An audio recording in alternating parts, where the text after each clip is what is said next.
of you today at this small event of South Asian Canadian stories of struggles, solidarity, and successes to mark the Sikh Heritage Month. We are presenting today two short films that we have made under the umbrella of the South Asian Canadian Legacy Project, which is very kindly funded by the Government of British Columbia. Thank you to the government for that. The South Asian Studies Institute of the University of the Fraser Valley is very happy to present this event in partnership with the Abbotsford Community Foundation. And we are still waiting, but it's going to be an honor that Honorable George Chow, Minister of State for Trade. He just entered. He Oh, just wow. entered. Yeah. Wow, that's great. Perfect timing. Yeah, it's an honor to have with us today Honorable George Chow, Minister of State for Trade with the Government of BC. Thank you, Minister Chow, for your time and support all the time. I would also like to thank Wendy Neufeld, the Executive Director of the Abbotsford Community Foundation, to be with us here today. It's nice to see a number of people with whom we all the time work. And we also have a few folks from India who have joined at their midnight. Thank you. We have a rocking team of the South Asian Canadian Legacy Project here. And a very warm welcome to all of them. One of the members, Balbir, unfortunately is at another event, so she could not join. I would like to invite Dr. Satwinder Benz, Director of the South Asian Studies Institute at the University of the Fraser Valley and the lead of the South Asian Canadian Legacy Project, to say a few words to us, and then invite Honorable Minister George Chow to share his thoughts with us. Dr. Benz. Thank you, Madhvi. Thank you for that opening. Hi, MLA Chow's office, Jenny speaking. Oh, okay. Hi, Madhvi. Thank you for your introduction. Hi, Ken. Yes, I saw your calls come in. I'm so sorry. I was on the phone with Jenny. another constituent. Jenny's on the phone. Jenny is live. Okay, maybe she's turned it off. Thank you, Madhvi. Thank you all for attending. I see some good friends and some new people that have joined us today. I truly appreciate your presence, as do all of us. This project that we're unfolding today that Madhvi is going to talk about after the minister speaks is really one of our first outcomes from a 2-year journey that we're taking based on a long journey for the last 10 years that we've gotten to. The South Asian Canadian Legacy Project is a partnership between the province of BC and the University of the Fraser Valley. And I want to give a shout out to some of our great partners like the Royal BC Museum, one of our oldest partners, the Abbotsford Community Foundation, Open School BC, and the Labour Heritage Centre in Vancouver and Burnaby. We have had some amazing relationships based on this project. We're looking after 6 projects in 2 years. It's a big undertaking. We're looking at labor movement of South Asian Canadians in BC. This is the first time we're going to be creating a comprehensive kind of historical record for the historical activism that happened since the early 1900s. We're building an amazing South Asian Canadian digital archive that I think you will enjoy using for many, many years ahead. We're writing a book on the social history of South Asian Canadians in BC. We have a traveling exhibit that we're planning with the Royal BC Museum. And we have curriculum that'll be coming out at the end of the year with Open School BC for students in K-12. So all of these projects hopefully will bring light and shed light on the history of South Asian Canadians in BC, a very long history that's full of trials, tribulations, and much success. And we are the proud recipients and, in memory of all the settlers that came in the early 1900s and brought us to this point. I want to thank the province of BC as well for supporting us in doing this work. So I won't take up much more of your time. I'd like to introduce Minister of State, George Chow. Honorable George Chow was elected as a new Democratic Party member to the Legislative Assembly of British Columbia in the 2017 provincial election, and he represents the riding of Vancouver-Fraserview. He's currently the Minister of State for Trade. Born in China, George completed primary school in Hong Kong and settled in Vancouver in 1965. He grew up in downtown East Side and attended Britannia and Gladstone secondary schools. He graduated from UBC in mechanical engineering in 1975 and had a 30-year career with BC Hydro in power generation. George is a member of the Association of Professional Engineers and Geoscientists in British Columbia and is a fellow of engineers in Canada. welcome, George, and we thank you for making time and coming out. I know our friendship will only grow with you over time, and thank you for shepherding our project along in the province as well. So he needs to be unmuted. Okay, yes, okay. Yes. Am I okay? Can you hear Yes. me? Hi. Yes. Well, thank you, Professor Baines and Mati. And good day, everyone. I'm George Chow. I'm pleased to speak to you from the Vancouver, the unceded territory of the Musqueam, Squamish, and the Tsleil-Waututh people with whom we share this land and their hospitality. And I bring greetings from Premier John Horgan to all of you on this such a auspicious and significant occasion. And I know we have people joining us from out of the country, and this is great. And as a government of British Columbia, we are very, very happy to be of some financial help in this important project.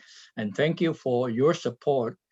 And in terms of doing the work, and our financial support is just, to help the project along. But I know your foundation, and this is a very important project. And those 6 items that you reported, I'm very happy that you are progressing along, traveling, exhibiting, and that. And I'm looking forward to this 2 films by 2 young filmmakers, and to see what we have, and it's great. And I think we in British Columbia are very, very blessed with this beautiful land, but also a very diverse and inclusive community, which we all trying to build here. So without further ado, I will thank all of you for inviting me, and I like to enjoy watching the young filmmakers' products. Thank you. Thank you. Thank you, Mr. Chow, for those very supporting and inspiring words, and for all the support personally from your side and, of course, from the government side. Very thankful for the message from the Premier, and it means a lot to us. So thank you very much for your time and support today. So now we are definitely going to have our first short film presentation on the Sikh Temple, which is a national and provincial historic site. In August 2017, the government of BC officially recognized 15 South Asian Canadian places of heritage and historic values across British Columbia after a public nomination process. So today's 2 short films cover 5 of these 15 sites. So here is the first short film on Sikh Temple located in beautiful Abbotsford. This film was presented to a select audience by Honorable John Horgan, the Premier of BC, on April 13th to mark the Vaisakhi celebrations. It was an honor for us that the Premier released our film. So this is more a public release today. So the film starts now. Can we have the film, please?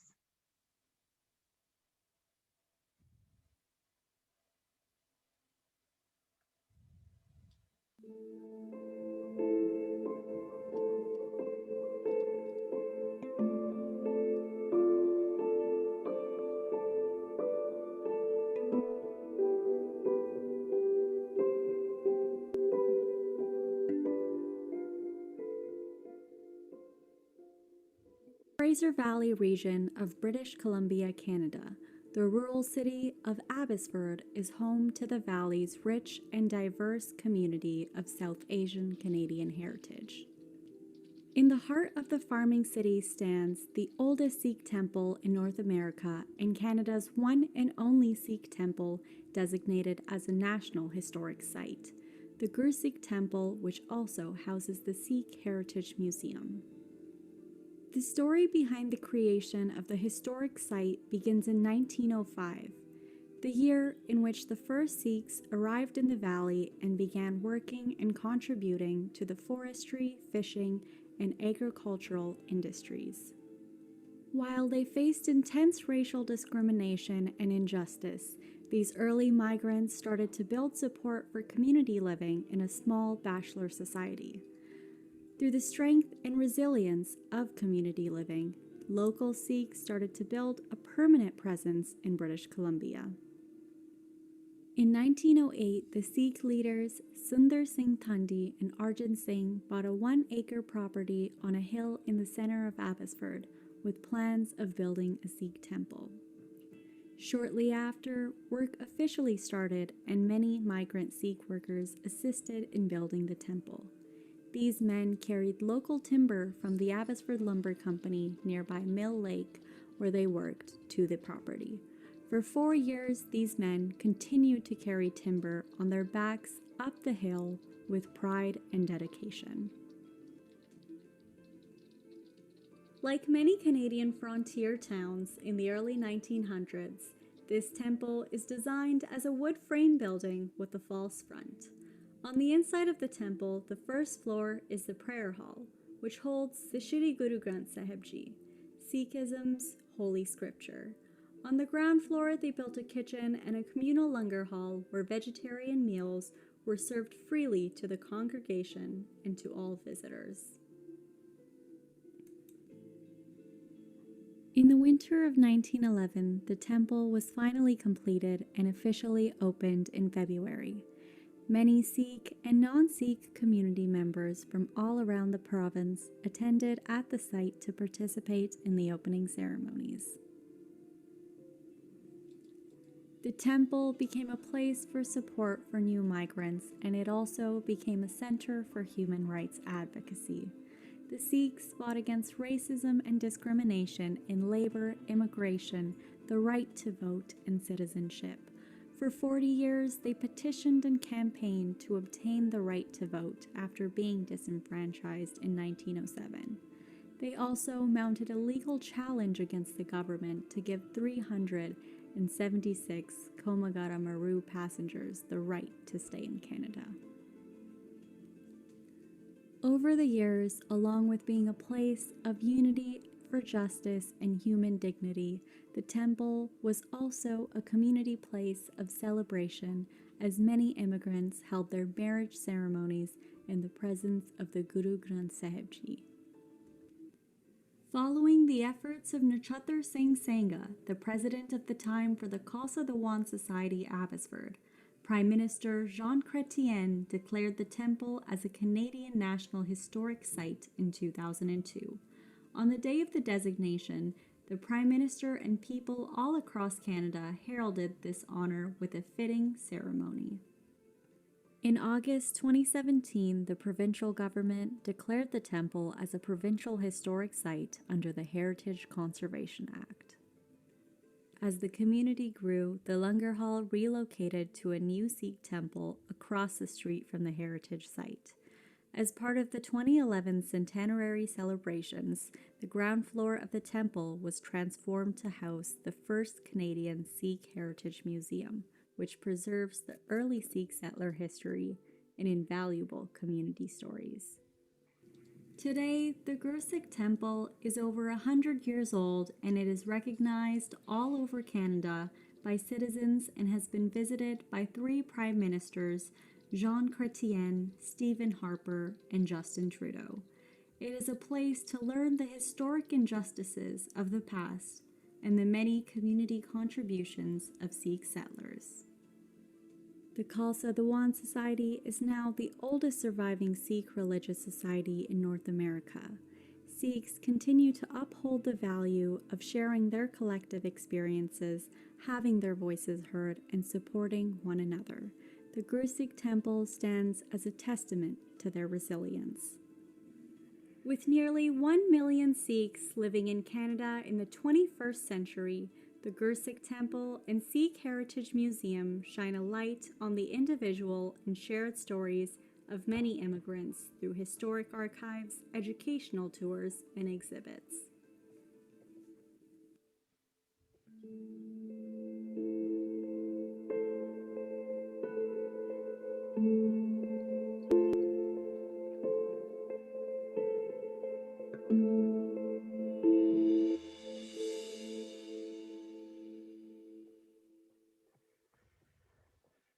Thank you. It was a short film of about 6 minutes, and we are fortunate to have with us the young filmmaker, Henna Mann, who has made this film. Henna is a local Abbotsford girl, and she studies at the University of New York, Film Studies and Media Studies. So Henna, would you share a few words with us, your experience and how you felt while making the film? Hi, everyone. Thank you for the introduction, Madhavi, and thank you guys for your nice comments in the chat. I had a great experience working on this film from pre-production all the way to post-production. This is actually only my second documentary, but so I would say it's been a learning experience as well, but I feel very grateful to have had Madhavi, Dr. Baines, and Magnus help me throughout the process. And overall, I just feel very fortunate to have worked on creating such an important documentary with the wonderful South Asian Canadian Legacy team. The Gursikh Temple and Sikh Heritage Museum, as we know, share the stories of the injustice early Sikh settlers faced and how they fought against discrimination and also their contributions to Canadian society. And as I mentioned in the documentary, it's a testament to their resilience. So I really think this is a historic site that everyone needs to visit. And I just feel very grateful to have created a documentary that educates more people about the history of the Gursikh Temple and the Sikh Heritage Museum and the significance of it. So I really hope that it can be passed on to more and more citizens, and hopefully more and more people will visit the temple. But thank you all for watching, and thank you guys for your kind comments. Thank you, Henna, for all your beautifully done work. And I'm sure during the conversations when we have after 3:30, people can chat with you directly, ask you questions. So please wait, folks, for that. Now, it's my pleasure to invite our esteemed partner for this event, Wendy Neufeld, the Executive Director of the Abbotsford Community Foundation, to share some of her thoughts with us. Wendy?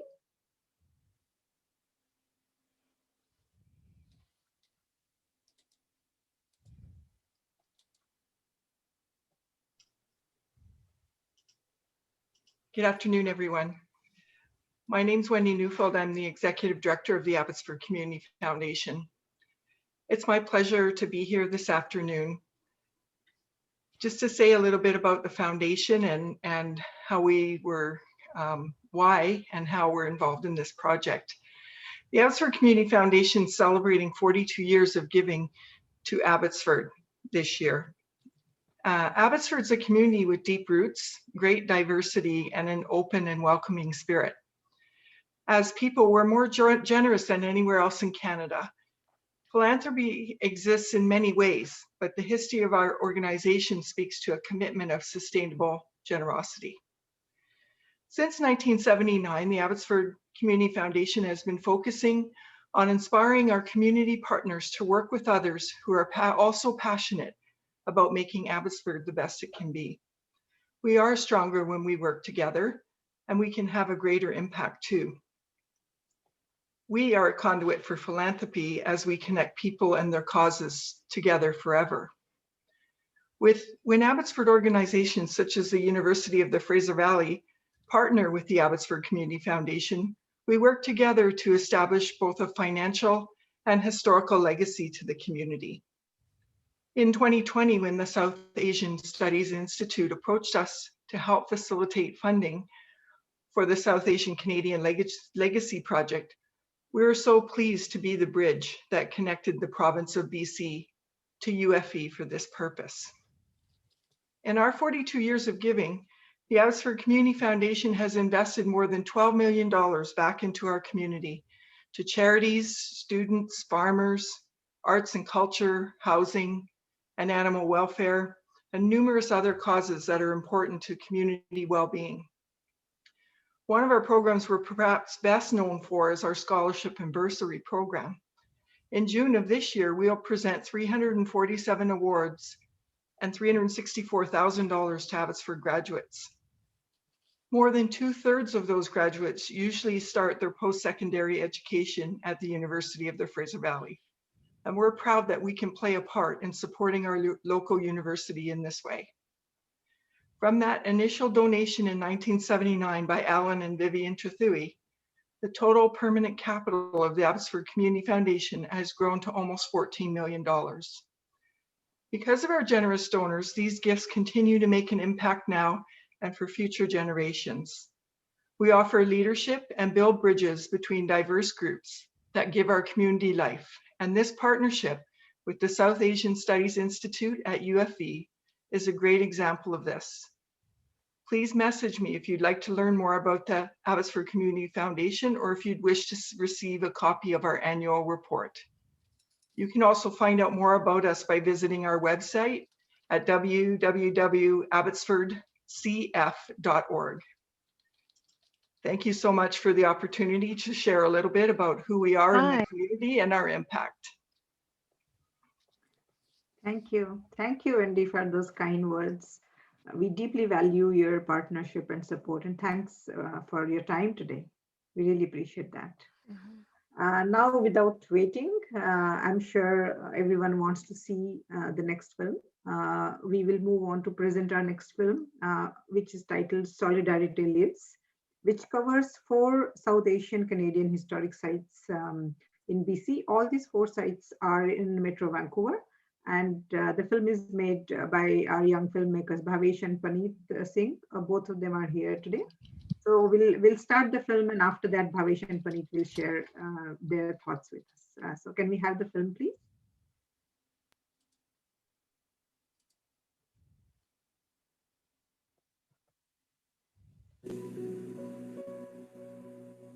On most clear nights in the city of Vancouver, a modest crowd of locals and tourists will gather around the storied 9 o'clock gun to witness its nightly firing.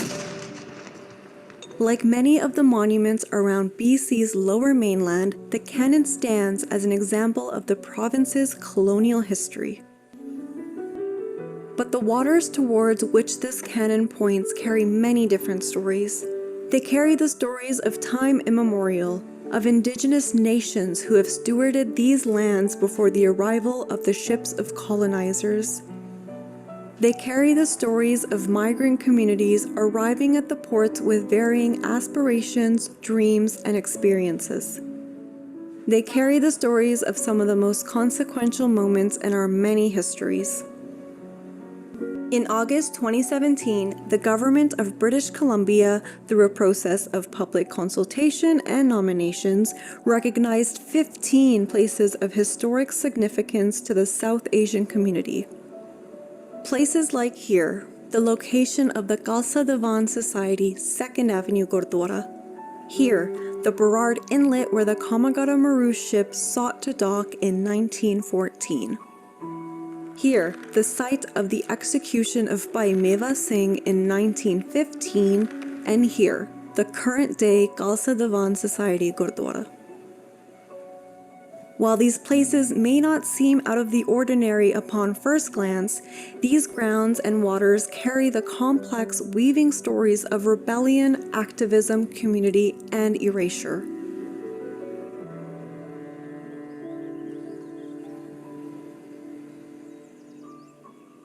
The sites of Burrard Inlet, 1866 West 2nd Avenue, Simcoe Park, and the Khalsa Diwan Society Gurdwara hold the memory of significant events in the story of the South Asian community in the early 20th century. By 1906, as many as 5,000 South Asians had begun to call Canada their new home. Most of the migrants were of Punjabi Sikh background and found a home in Vancouver, the Fraser Valley, and in many cities across the province. Due to racist and misogynistic immigration regulations, all of the first migrants were men. Most found work in sawmills, agriculture, fisheries, and road and railway construction, working amongst other visible and marginalized migrant communities such as the Chinese and Japanese communities. In 1907, the newly arrived men established the Khalsa Diwan Society to develop Sikh religious institutions, but it quickly involved itself in matters of general community welfare and became the focal point for the fight against blatant and continuous discrimination. In 1908, the predominantly Sikh community established the first built-for-purpose Gurdwara on 2nd Avenue in the Kitsilano neighborhood of Vancouver. For the next 60 years, this neighborhood would be not only the spiritual center of the community, but also political and social. civil rights struggles, and support for anti-colonial activism in India would all be fought from this Gurdwara. Despite being a Sikh place of worship, South Asians of all backgrounds found a home at the Gurdwara. On Sundays, spiritual practice would take place in the Gurdwara in the morning and evening, and the community would spend all day at the Gurdwara in between the two services. As decades went on and immigration regulations slowly loosened, the Gurdwara was where children would play while their parents socialized. Together, everyone would participate in seva and partake in langar in the community kitchen. Despite the thriving multiracial community in the Kitsilano neighborhood, the presence of non-white peoples was actively erased. Flipping through the telephone directories of the 1910s, the erasure of non-white peoples is seen to be quite literal and deliberate. In the place of names for any non-white residents are racial epithets. In yearly population counts, directory companies did not include non-white populations in their figures. In 1914, the Gurdwara and neighborhood found itself in the center of action between the Canadian Immigration Department and South Asian activists. In this year, the Gurdwara's leadership became deeply involved in the activism around the Kamagara Maru and the Gadar movement, which called for rebellion against the British colonial power in India. The Kamagara Maru story remains one of the most prominent and infamous in Canada's racial history. On May 23, 1914, the Kamagara Maru steamship arrived in Burrard Inlet carrying 376 South Asian passengers. Led by activist Baba Gurdit Singh, the passengers were posing a direct challenge to the discriminatory immigration laws of the country. For 2 months, the ship would be held in Burrard Inlet. Canadian authorities would use all of their might to attempt to expel the passengers from the inlet. After a 2-month standoff, the stalemate was broken as the Canadian government finally provided some basic provisions for the ship to make the journey back to India. For the 2 months in which the Canadian government held the Kamagara Maru in Vancouver's uncertain shores, the passengers faced extreme neglect. While South Asian activists formed a shore committee, which did indeed raise funds to support the passengers and launch a legal battle, the parameters for the Kamagara Maru's legal case were such that the ship's passengers were set up to fail. In mid-July, a large group of Canadian authorities would even launch a covert attack upon the ship in the middle of the night, an attempt to drive out the ship by force. Still, the passengers, dedicated to their cause, used bricks, barrels, and coal to successfully fight off the officers. On July 23, 1914, after being ordered to provide provisions to the passengers, the Canadian government forcibly escorted the ship out of Burrard Inlet by the Sea Lion, a police tugboat. The story, however, did not end there for the passengers. Upon arriving in India in September, they were met by the force of the British Indian military, who had branded these passengers as revolutionaries fighting against the British occupation of India.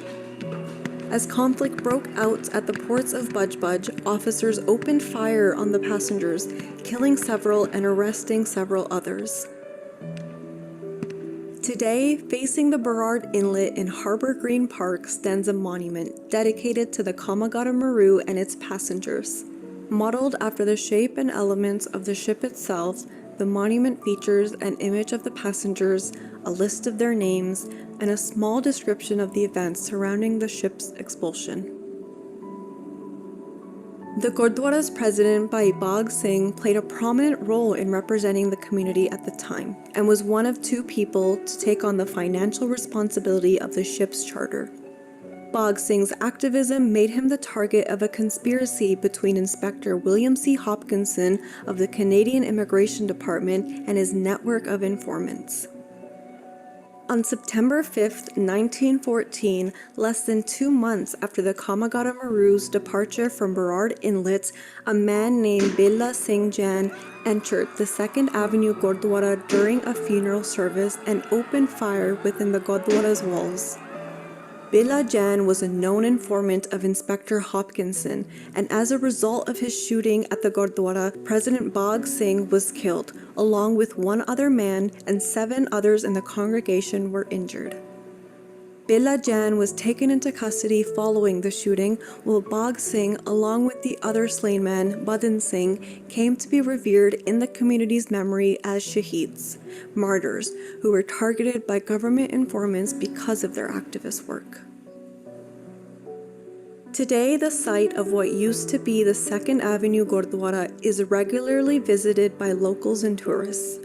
While an apartment complex sits where the Gurdwara used to be before it was moved to its current South Vancouver location, a few plaques and markers denote the significance of the site and the neighborhood. Following the murder of Bhag Singh, Bela Jan's case was taken to court at the Vancouver Provincial Courthouse, now the Vancouver Art Gallery. Several witnesses who saw Bela storm the Gurdwara and open fire began to present testimony, much of it contradicting what eyewitness accounts had reported to local newspapers the day the shooting had occurred. One witness who was called to testify in this case was Meva Singh. Meva Singh, a devout Sikh man who was sympathetic to the activism of Bhag Singh, had witnessed Bela Jan assassinate the Gurdwara's president. In the days leading up to the day of his testimony in court, Meva Singh had been approached multiple times by Inspector Hopkinson and others from his band of informants, who were threatening him to testify that Bela was acting in self-defense, and that was the only reason the shooting had occurred. Meva Singh, identifying that Inspector Hopkinson and his network of spies was the root of much of the community's trouble, resolved to take an action which would address the problem at its source. On October 21st, 1914, the day Meva Singh was to appear in court to testify in Bela Jan's trial, he entered the Vancouver Provincial Courthouse and assassinated Inspector Hopkinson from point-blank range. Immediately apprehended by the courthouse custodian, Meva Singh surrendered his weapons and allowed himself to be taken into police custody in the provincial jail in New Westminster. He was rushed to a murder trial within just a few days. In his trial, Meva Singh refused to allow his attorney to plead not guilty or call any witnesses. Instead, he presented a prepared statement which detailed all the grievances of the South Asian community, his personal duty to seek justice in response to the violence which took place in the Gurdwara, and implicated Hopkinson and his informants as the enforcers of violence and unrest in the community. Within 2 hours of his trial beginning, he was sentenced to death by the jury.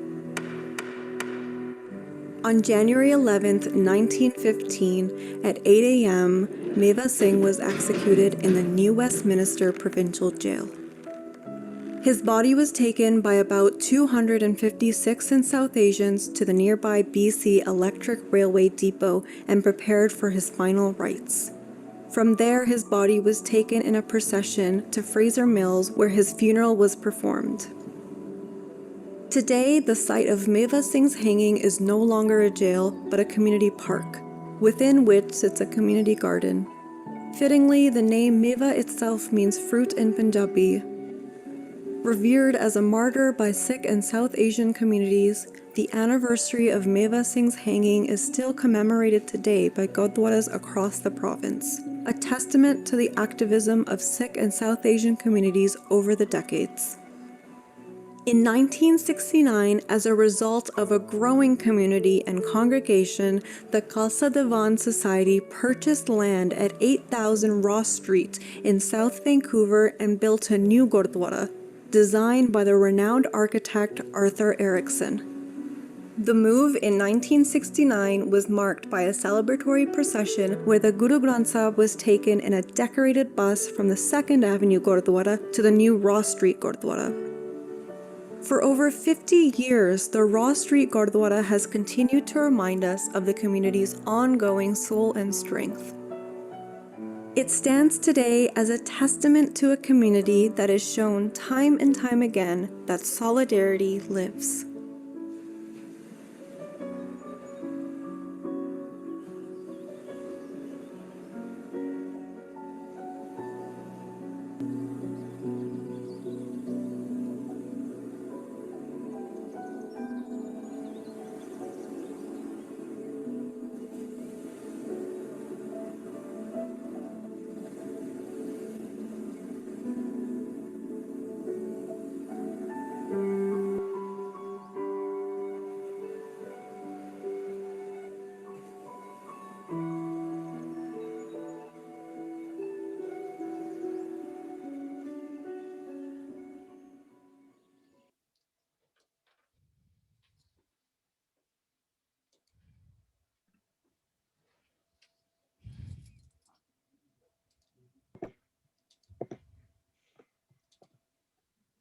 Wow, that's a beautiful film.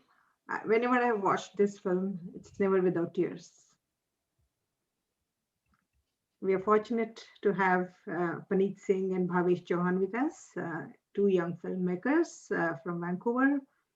I would invite both of them to share their experiences in making of this film, writing of this film, and whatever they felt when they were making this film. We have had several meetings with Paneet and Bhavesh, and all those meetings were really inspiring for me personally. Lots to learn from those. So I would like to invite Paneet to share your thoughts, and after that, Bhavesh, please. Yeah, thank you, Madhvi.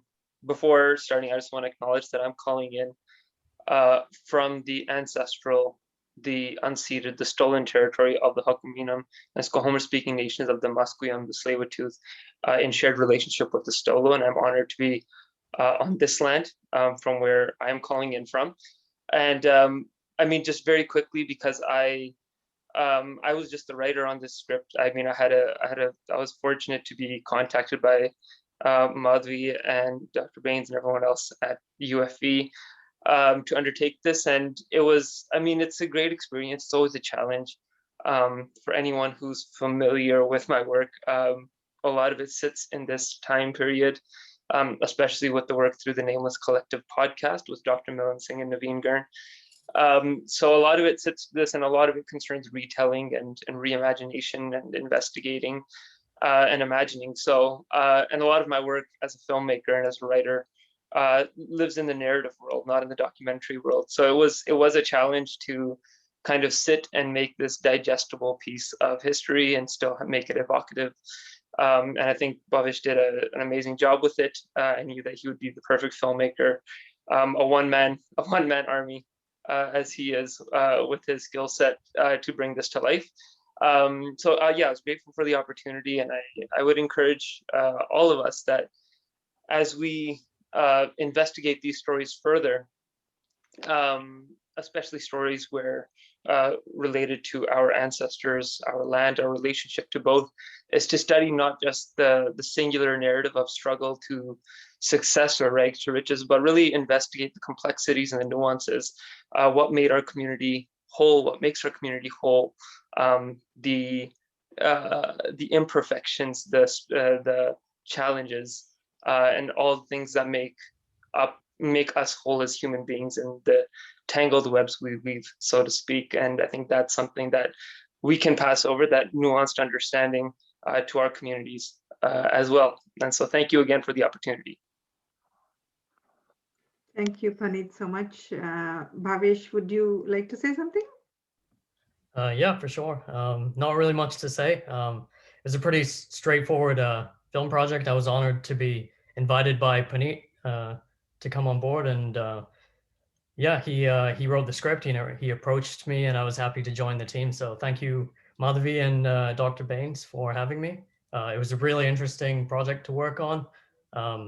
I actually moved to BC in 2017 from Calgary, and Paneet was actually one of the first people that I connected with in the industry. And surprisingly, after all this time, this is the first time we kind of got together to work on something. So finally got the opportunity to collaborate on something with him. And Henna, I'm so happy to be sharing the screen with you today as well. Your film was beautifully made, and totally didn't know about the Gursikh temple in Abbotsford. So it was incredible learning about the temple through your documentary, and hope I can visit it someday soon. And it was a pretty astounding feeling, I think, when I was filming, just being at the sites. I think it really hit me when I was at the Second Ave Gurdwara, and just standing at the exact same location where, like 100 years ago, all this history and activism existed. It was pretty profound, I think. And I've driven past Simcoe Park numerous times, but like I never knew about the history that existed at that site until I began making the film. And I guess lastly, I just want to say I'm South Asian, but I'm not specifically Punjabi or Sikh myself. So I know a lot of the film dealt with Punjabi Sikh history in the Lower Mainland. So I hope I was accurately able to and respectfully able to reflect all those stories. So thanks everyone for watching, and hope you all enjoyed it. And Kieran's actually here as well, the narrator. So if she wants to say something, she's welcome to as well. Yeah, sure. Please, Kieran, would you like to share a few words with us? Yeah, just thank you for having me and letting me be a part of this project. I grew up in Squamish my whole life, and I think it's so interesting to see how there's a big difference in feeling like you're home in a community versus feeling like a guest. And projects like these and initiatives like this really remind you that there were roots laid here before you were even here, you know? But yeah, thank you so much. Thanks, Kiran. This was a beautiful narration in the film, and thanks for attending today's event. I'm glad you could make it. Thank you. So, Bhavesh and Paneet, thank you so much, and I'm sure we will be working again together with both of you. This is not the last time we are working together. Thanks for all your hard work. So now I think the most exciting part of our event starts because this will be an open forum for everyone to participate. You can either raise your hands or unmute yourself if you want to ask a question or just want to share any of your thoughts and comments. You're most welcome to do that. You can raise your hand and we can manage people one by one as they speak, and we can unmute you as well. Thank you.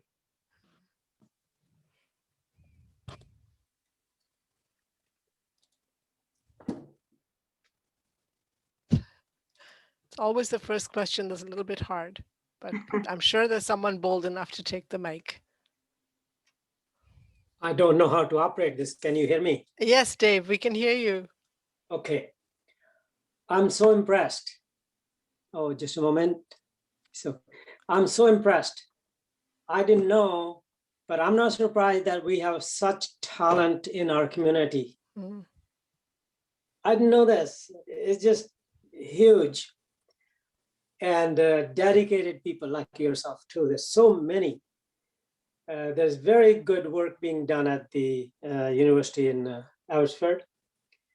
And it's very important. You're doing such a good service because our young people need to know our history, the struggles our people have been through.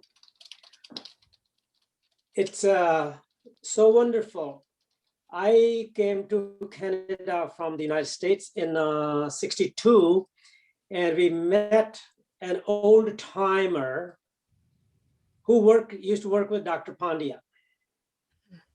Now, he had told me all these struggles they went through, trying to get the voting rights, you know, and stuff, all that, and the trips they used to make to Ottawa, Dr. Pandya. It wasn't easy. And this is so wonderful that you have put all this, our background and our history, for others to be aware of, not only just our people, but for the other community at large to know about it. And more interaction we have, more knowledge we have of each other, we have harmonious relations. Yeah. Again, I want to thank you, everybody who took part in it. And especially Shanjit, I kind of know her, communicate with her.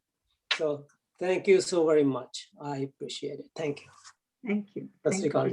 Thank you. Anyone else? I think George Chow has his hand up. Wow. Yes, thank you. Very good presentation and the film. I'm very impressed with the young people who are, you know, taking the research and the time to do this. And I think it's like Dave Bain said, it's a great way to educate the young people, you know, keep the history alive, but also to educate other community as well. So I think it's great, particularly in Vancouver, in my riding, where the Ross Temple, the Casa Darwin Society, is now situated, and it's a great history. And it also has, you know, these dates like 1906. This is a commonality between, say, the Chinese Benevolent Association, which was also formed in 1906, and same with the Casa Darwin Society that was on Barad on 2nd. So those are the dates that really stick to my mind. Like 1911, it's another date that sticks in my mind because that's the year when my grandfather came to Canada to escape war. There was a revolution on in China and to escape famine. And I think in terms of, I think in the first film, when it was mentioned about the racialized group back in those days in the early 1900s, the South Asians, the Chinese and the Japanese. There's the 1907 riot in Vancouver, Chinatown, that actually started in Bellingham involving Sikh lumber worker being driven out. And of course, that became the riot in Chinatown and then spread to Japantown. So I think if you were to make a film on that, that would involve the three community. It would be a very good history. So well done. Thank you. Yeah, thank you. That's an excellent idea. I think I'm going to borrow that idea soon. Thank you. Thank you, Minister Chow, for that. Yeah. Anyone else? The forum is open. I think Dave is trying to speak again. Did you want to add more, Uncle G? You're on mute, Uncle G. On mute. Okay. The film you showed, Nostalgia. In 1957, I was going to the university in the United States, in Idaho, and a bunch of us got together and we came to Vancouver to see. And we went to the 2nd Avenue Gurdwara. We didn't have money to stay anywhere. We stayed in the Gurdwara overnight.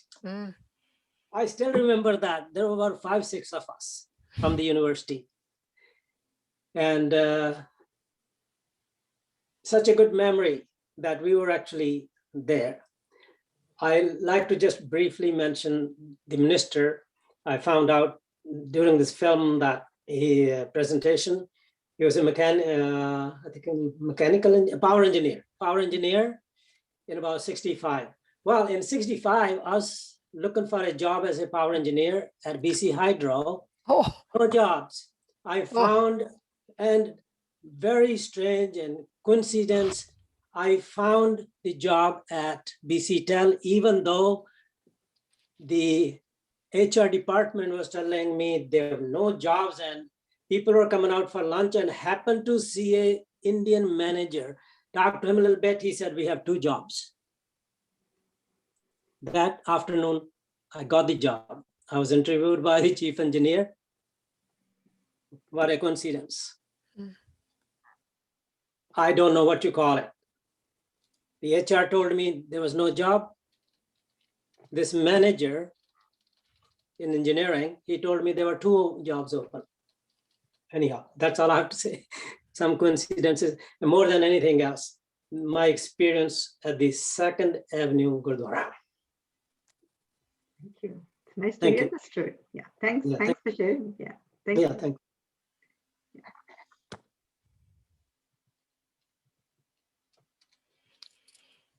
Anyone else? You can ask the filmmakers a question or us, or if you have a comment. We only have about 5 minutes before we'll close.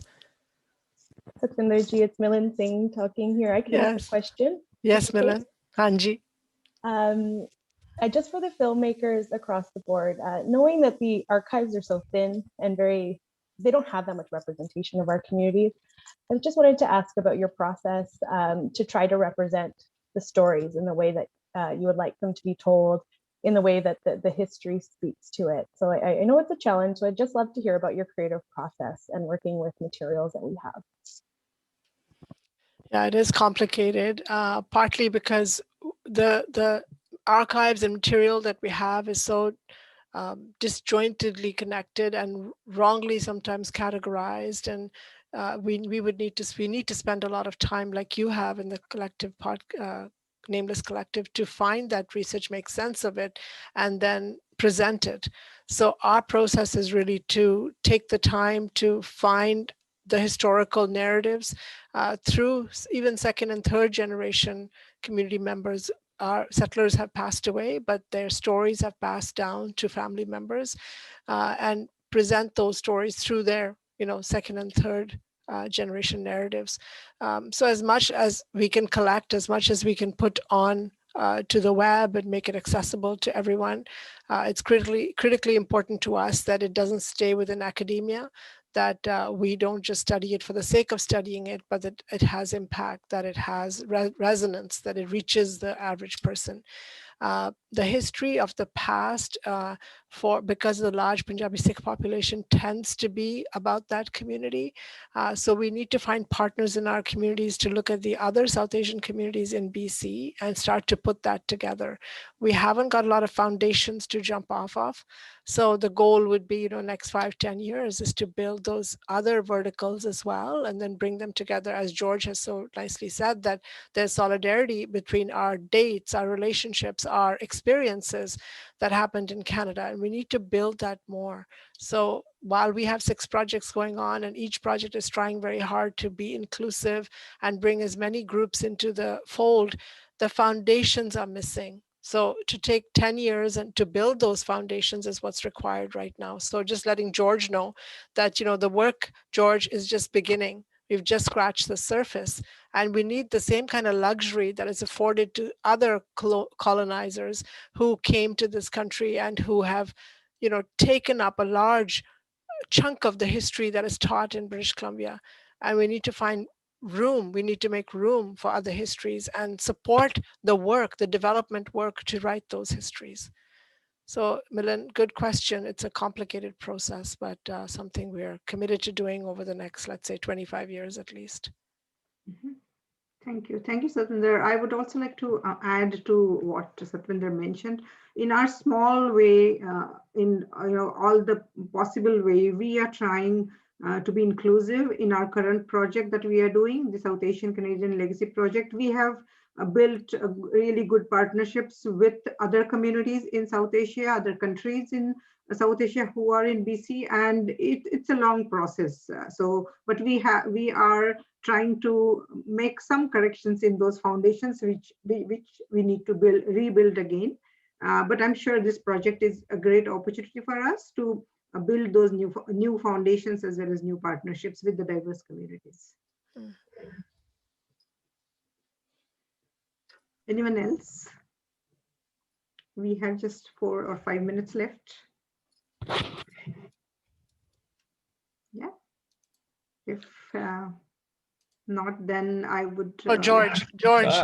Yeah, so George. To the young filmmakers, it's great.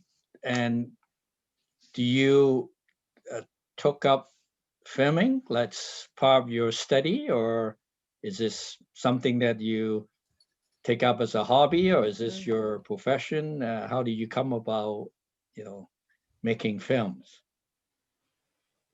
Henna, you want to answer first? Sure. So I am currently in 2nd year of film production at York in Toronto.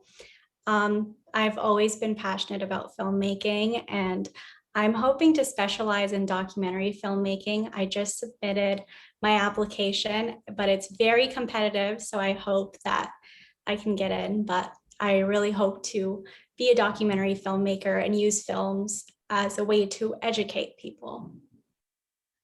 Yeah, that's interesting. You're in Toronto, and now we're called the Hollywood North here. Is our film industry bigger than that of Ontario that you know of?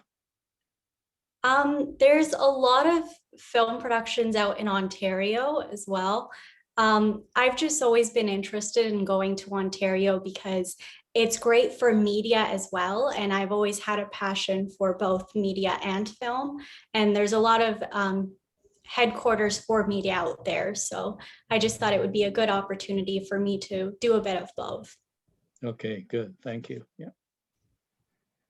Paneet and Bhavesh, would you like to say something? Bhavesh, you want to go first?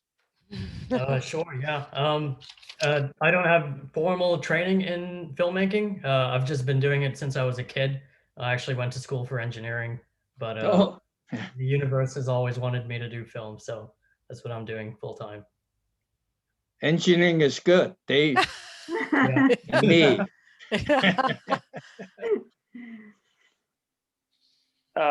Yeah, and I guess for myself, I'm a theater artist and a filmmaker professionally. I've been doing it since about 2013. I went to school for it before that. And I mean, I'm not going to sit here and give you my resume, though. As a working artist, as enticing as that might be, having an audience that you can rifle off your resume to, I do want to give a little bit more credit to Bhavesh, because I think he does great work. We have a fantastic network of filmmaking professionals in the Lower Mainland, specifically in the South Asian community. I'm thinking of Kashif Pasta and Sham Valera and their team at Dunia Media. We have Abu Bakr Khan, Vrinder Sangha and their team at Diaspora Creative, who have production companies, several other filmmakers, lots of actors who've been doing this for a long time. So I want to give them shout outs, because this is a community that's been really supporting and networking within itself and supporting each other. Like Bhavesh said, when he came in 2017, I was one of the first people he sat down with. And I'm sure he's met many more people since then. Bhavesh's resume is great. You should check out a film he just co-produced, Mom vs. the Machine, I think it's premiering Crazy Eights this weekend, which is one of our biggest short film festivals in the province, or short film competitions. He's done great work. And a lot of us, there's quite a network of film and theater artists working in the Lower Mainland, especially in the South Asian community. So is the Asian Film Festival helping to promote this? I guess I think we have them each year, right? Particularly are they all international, or there are some local as well, right, in the Asian Film Festival? Yeah, I mean, the Vancouver Asian Film Festival, if that's one you're speaking to specifically, I couldn't speak to their involvement in this project. That's a UFV question, but they do great work. There's fantastic filmmakers. They're a lot in these networks crossover, and a lot of them work with us, and we work with them. Another organization that comes to mind is the Vancouver International South Asian Film Festival. They do great work as well. Again, I'm just speaking from a community perspective of wanting to amplify the work of all those organizations, but I couldn't speak to their involvement in any of the work here. Okay, great, yeah. Thank you, Bhavesh, Paneet, and Henna, and thank you, Minister Chow, so much. This has been definitely a very inspiring event personally for me, and I'm sure you also share the same feeling.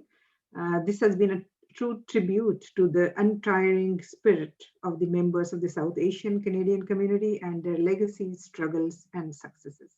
These films will be available publicly on YouTube, so we request you to please promote them. We consider you as our cultural ambassadors, so please promote these films. This is a tool for public education for us, more public awareness about the South Asian Canadian history.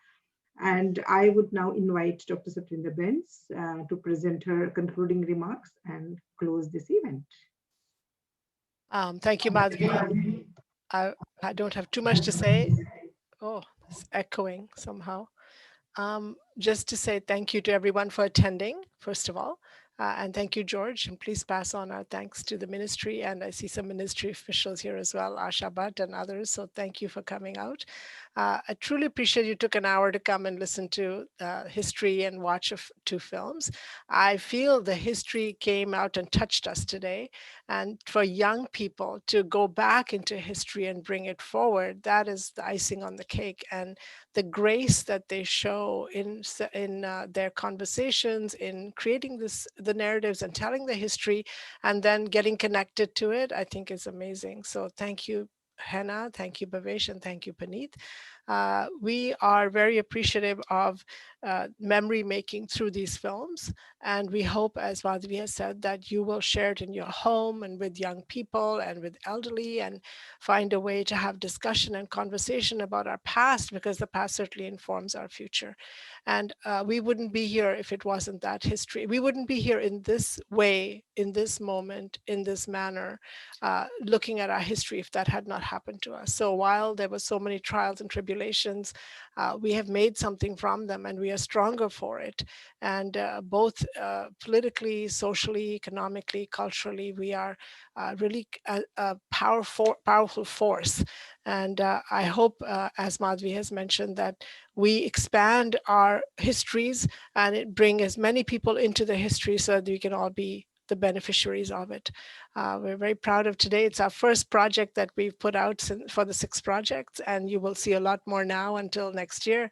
And we're very proud of these 2 films. And thank you to the filmmakers, especially. Thank you to Madhvi for shepherding this throughout the 6 months that we've been working on this and getting it to this stage.